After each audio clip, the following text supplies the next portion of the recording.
Now, in a big move, United States President Donald Trump signed an executive order to raise the fee that companies pay to sponsor H-1B applicants to $1 lakh. Now, this move is likely to hit the US tech industry hard as they heavily rely on foreign workers, mostly from India and China. The Indian workers make up the majority of beneficiaries of the H-1B visa. Now, announcing the H-1B visa hike, US Commerce Secretary Howard Lutnick said companies will now be required to pay $1 lakh annually for each visa.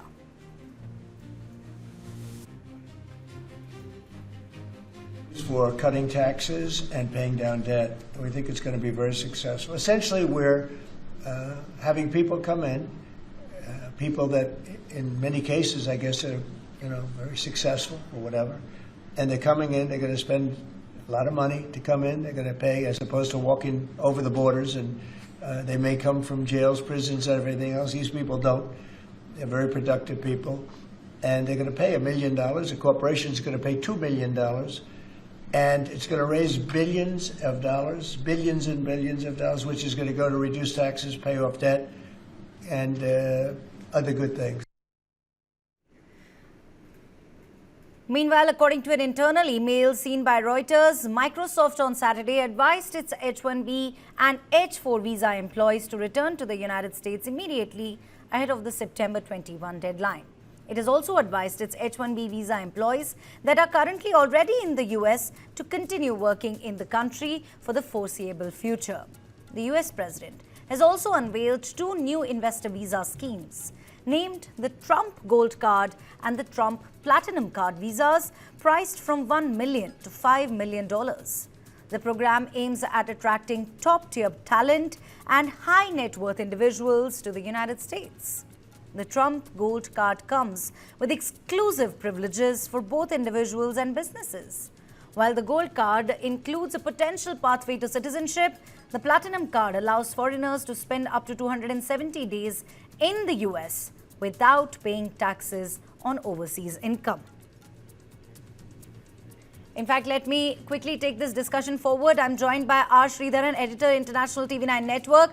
I'm also joined by Saini Gaura, student who was going to America to study. And I'm also joined by Vinod Subramanian, National IT Vertical Head, AIPC. A very warm welcome to you all. Sri, I'll start with you. With India accounting for over 70% of H-1B visas granted just last year, how do you see this $1 lakh fee per year hitting the Indian IT sector hardest? Could it really force companies like the Infosys or TCS to rethink their US operations entirely?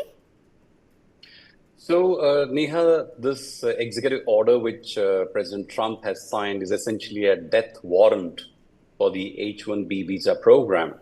The program was launched effectively from 1990 with the idea of making high-quality skilled workers available to American companies. And after 1999, when the Y2K phenomenon happened, the dot-com boom and bust happened, and technology took off, the numbers have steadily grown.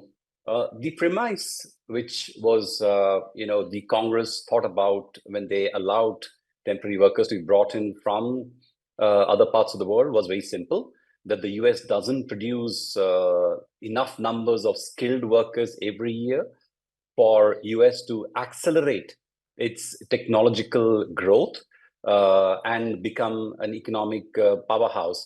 I think the decision which Congress made at that time was absolutely, it has worked to US's advantage. Let's look at what happened to America's market capitalization, for example, from that time. US had a collective market capitalization of about $3 trillion in the 1990s. Today, it is $63 trillion. So it's a 20x growth, which the US has seen in the economic value, which it has created. A lot of it comes from, the IT and the tech industry, because as you know, almost all the trillion-dollar companies in the US are from the tech field. So I don't think the premise which first led to the creation of H-1B visa has changed at all. The US still doesn't produce enough numbers of skilled workers to fill up the jobs that are required in the industry. And I think this is particularly timed badly by the Trump administration because Trump is also, and the US is also waged in an existential battle with China, where it is very keen that China's march as a technological powerhouse be curtailed, and China as an economic powerhouse is checked. So with this move, I think Trump has just made it easier for China to become a stronger player. And as far as your question on how it's going to impact Indian IT companies, see, I think over the last several years, Indian IT companies had been pushing more and more towards offshoring of work and not onshoring. So to my mind, as long as these jobs are required, someone has to do these jobs. So if it doesn't happen in the US, it's going to happen elsewhere. So it'll probably add to the outsourcing and the GCC boom in India.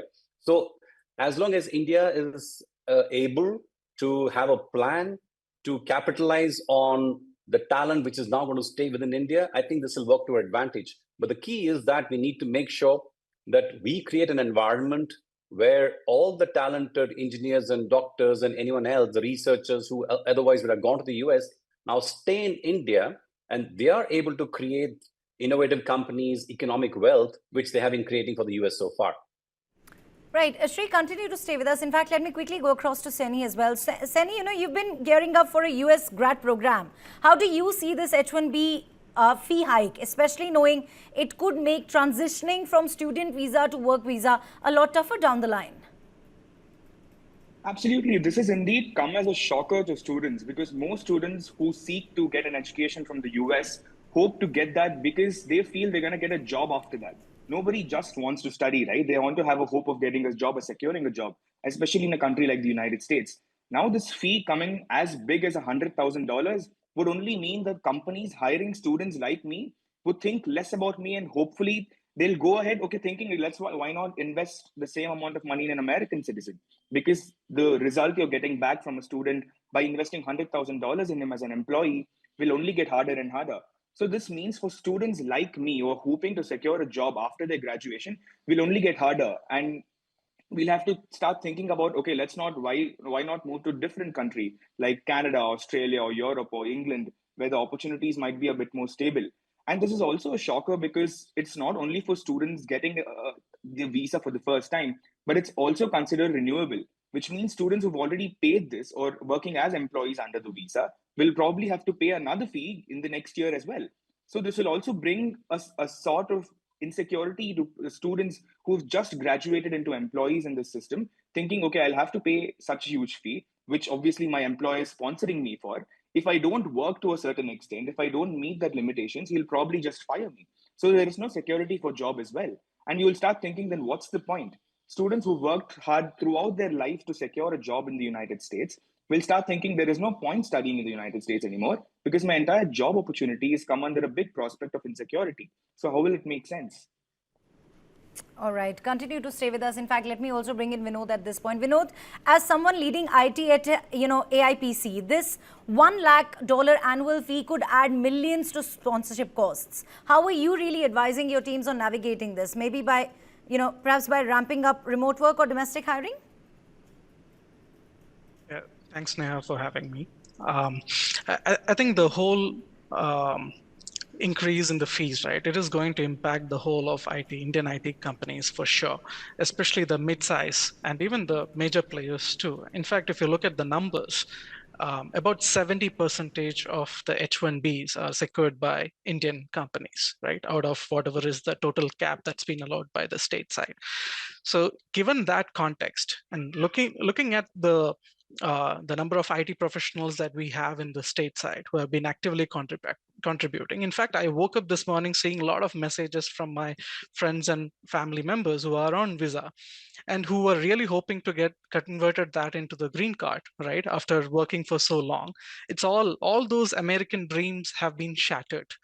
For all of them, so many of them. And when we look at from a company's perspective from here, right? I agree with the fellow panelist who talked about earlier in terms of this should probably lead to more of work, whatever the quality of work happens offshore or in India, or probably it could also trigger a GCC, more and more increase in GCC. But at the same time, there is a huge exposure to that. I mean, in the same way, how this executive order was passed when we were all sleeping and we woke up to the shock, the same way there could be something else, right? So we don't know what sort of a policy is coming in, and we should also really think about what is our relationship with other countries are looking like these days, right? I think that's another question that we should all kind of think about as we speak, especially in terms of our relationship with other countries, in terms of the trade, tariffs, the sort of global exchange and exposure that we had. And it only created a lot of value for both countries. It is all shrinking.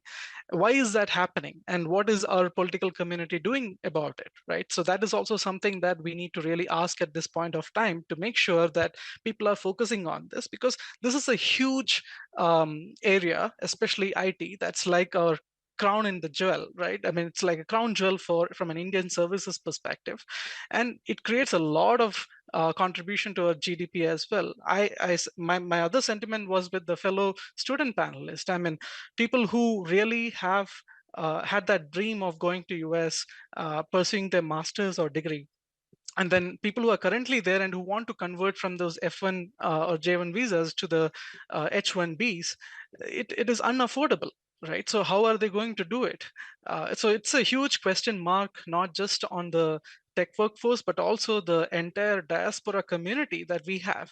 And we have the leaders when going there and addressing them, which is great to see. But at the same time, these are the issues that probably should be top of their no desk, to really figure out how we can address this and make sure that there is some sort of a stability and predictability brought in the system for our tech workforce in India as well as across the globe.